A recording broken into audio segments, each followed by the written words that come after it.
जय महाराष्ट्र मंडळी, कसे आहात सगळे? मजेत ना? तर आज तुमची लाडकी मयुरी अगदी अशा गावरान आणि झणझणीत रेसिपी सोबत आली आहे. ते मिरचीचा ठेचा हा प्रत्येकालाच आवडतो, पण कधी कधी खूप जास्त तिखट असतो किंवा तिखट मिरचीचा ठेचा खाल्ल्यानंतर ऍसिडिटी होते, म्हणून बरेच जण मिरचीचा ठेचा खाणं अवॉइड करतात. पण आज मी तुम्हाला ना एका वेगळ्या पद्धतीने मिरचीचा ठेचा बनवून दाखवणार आहे, जो की तिखट सुद्धा कमी लागतो आणि त्याचसोबत तुम्ही फ्रीजच्या बाहेर 15 दिवसापर्यंत स्टोअर करून ठेवू शकता. त्यातल्या त्यात मस्त असं सुटसुटीत कुरकुरीत, आणि हा खाल्ल्यामुळे ना तुम्हाला कोणत्याही प्रकारची ऍसिडिटी सुद्धा होणार नाही. तर चला मस्त असं छान मिरचीचा ठेचा बनवूया. तर म्हणजे ह्या मिरचीचा ठेचा बनवण्यासाठी सगळ्यात आधी तर इथे मी लोखंडी तवा घेतलाय. तुम्ही कढई काही घेऊ शकता, पसरट पॅन तवा, पण लोखंडी घ्या जेणेकरून आपल्या मिरचीच्या ठेच्याला चव छान येते. त्याचसोबत इथे मी ना 20 ते 30 मिरच्या अशा ना ह्या मी तिखटवाल्या घेतले. तुम्हाला जर अजून कमी तिखट ठेचा हवा असेल ना तर तुम्ही ज्या पोपटी मिरच्या येतात ना त्या सुद्धा घेऊ शकता. पण मी हे घेण्याचं कारण म्हणजे आपण पुढे जे साहित्य टाकणार आहोत ना त्यामुळे मिरचीची आपले जे तिखटपणा आहे ना तो कमी होणार आहे. मस्त आपला जो लोखंडी तवा आहे ना तो गरम करायचा, आणि ठेचा बनवताना ना खूप ठसका लागतो. तर त्यामुळे काय करायचं, आता गॅस मी मीडियम ठेवलाय. आधी तवा मी तापवून घेतलेला मस्त, आणि मिरच्या अख्ख्या नाही टाकायच्या, तोडून टाकायच्या जेणेकरून मिरच्या ना आतपर्यंत खरपूस भाजल्या जातात. हे बघा लगेच काळे डाग सुद्धा पडायला लागले. आता मीडियम फ्लेमवर भाजायचं जेणेकरून ना ठसका थोडासा कमी लागतो, पण ठसका हा लागतोच. आणि मी व्हॉइस ओव्हर वगैरे टाकत नाही, डायरेक्टली बोलते, त्यामुळे आता सुद्धा मला ठसका लागतो एकदम. तर मंडळी हे बघा आपल्या मिरचीला छान असे डाग पडायला लागलेत आणि चरचर भाजलेत. आता आपल्या मिरच्या 80% इतक्या भाजलेत, पूर्ण भाजल्या नाहीयेत मी. आता ह्याच्यामध्ये ना 10 ते 15 लसणाच्या पाकळ्या टाकायचेत आणि फक्त 10 ते 15 सेकंदच परतून घ्यायचंय, कारण आपला तवा चांगला तापलाय. जास्त लसूण करपवायचं नाही, नाही तर एकदम ठेच्याला फ्लेवर वेगळा येतो. त्याचसोबत अगदी अर्धा चमचा इतकं जिरं सुद्धा जास्त नाही ऍड करायचंय, आणि अगदी थोडीशी कोथिंबीरीने ना चव खूप छान येते आपल्या ठेच्याला. आता हे सगळं साहित्य ना 10 ते 20 सेकंद तेलावर परतून घ्यायचं. हे बघा हे सगळं साहित्य भाजत आलं ना की ह्यामध्ये अगदी 1 चमचा इतकं तेल आपल्याला ऍड करायचं. जास्त तेल टाकायचं नाही, बिकॉज बऱ्याचदा आपण काय करतो ठेच्यामध्ये भरपूर तेल ऍड करतो आणि मग ते ठेचा ना 1-2 दिवसांनी असा तेलाचा कोमट वास येतो. त्यामुळे अगदी चमचाभर इतकं तेल ऍड केलंय मी.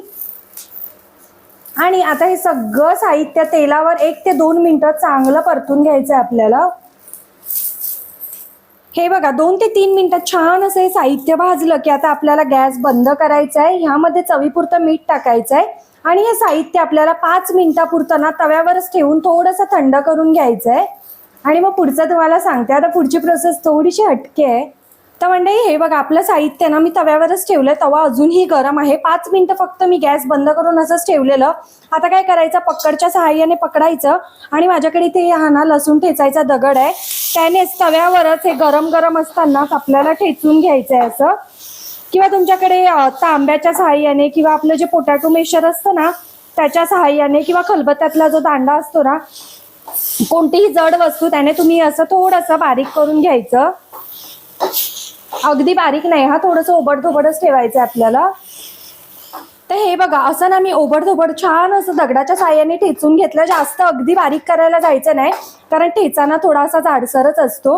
आणि गरम गरम वाटून घेण्याचं कारण म्हणजे आपलं सगळं साहित्य ना सॉफ्ट असतं, त्यामुळे ते पटकन असं दगडाच्या साह्याने ठेचलं जातं. थंड झाल्यावर मिरच्या थोड्या निब्बर होतात. सो आता ना हे आपलं वाटून झालंय. आता ह्याला थोडंसं ना परत गॅस चालू करूया. आता हा ठेचा वाटून घेतल्यानंतर ना काय करायचं, परत गॅस चालू करायचा आणि 10 ते 15 मिनिटं बारीक गॅसवर ह्या ठेच्यामधलं ना सगळं पाणी आटेपर्यंत, ठेचा मस्त सुटसुटीत होईपर्यंत असं ना प्रॉपर 2-2 मिनिटाला मिक्स करत करत ना हा गॅसवरच ठेवून द्यायचा आहे 10 ते 15 मिनिटं. असं केल्याने आपला ठेचा खूप वेळ टिकतो आणि छान असं त्याला ना एक क्रंचीनेस येतो आणि टेस्ट सुद्धा खूप छान लागते. पण लो फ्लेमवर 10 ते 15 मिनिटं. चला ह्याला मस्त असा कुरकुरीत होऊ देऊया. तर मंडळी हे बघा 10 ते 15 मिनिटानंतर ना आपला ठेचा अगदी सुटसुटीत आणि कुरकुरीत होतं. सगळं जो काही मिरच्यांमध्ये पाण्याचा अंश असतो ना तो निघून जातो.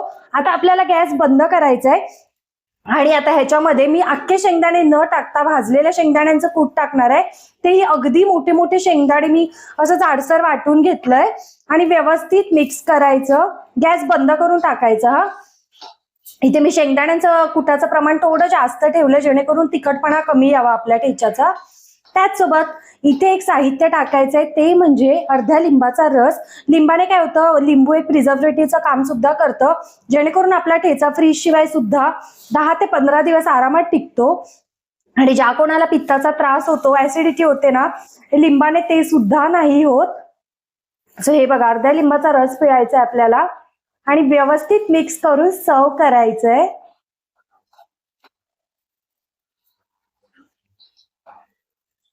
तर मंडळी, अगदी कमी वेळात आणि कमी साहित्यात तयार होणारा आपला मिरचीचा ठेचा तयार आहे, तोही फ्रीज शिवाय 15 दिवस टिकणारा, त्याचसोबत कमी तिखट आणि कोणत्याही प्रकारची ऍसिडिटी पित्त न होणारा. एकदा ह्या पद्धतीने नक्की बनवून बघा, घरातले सगळेच आवडीने खातील. आणि जेव्हा घरात काही भाजीला नसतं ना, तेव्हा ठेचा खूप कामी येतो. सो ह्या पद्धतीने एकदा नक्की बनवून बघा आणि व्हिडिओ आवडला तर लाईक करा, चॅनलला सबस्क्राईब करा. भेटत राहीन अशाच नवनवीन व्हिडिओ सोबत. टिल देन बाय गाईज, खात राहा, मजेत राहा.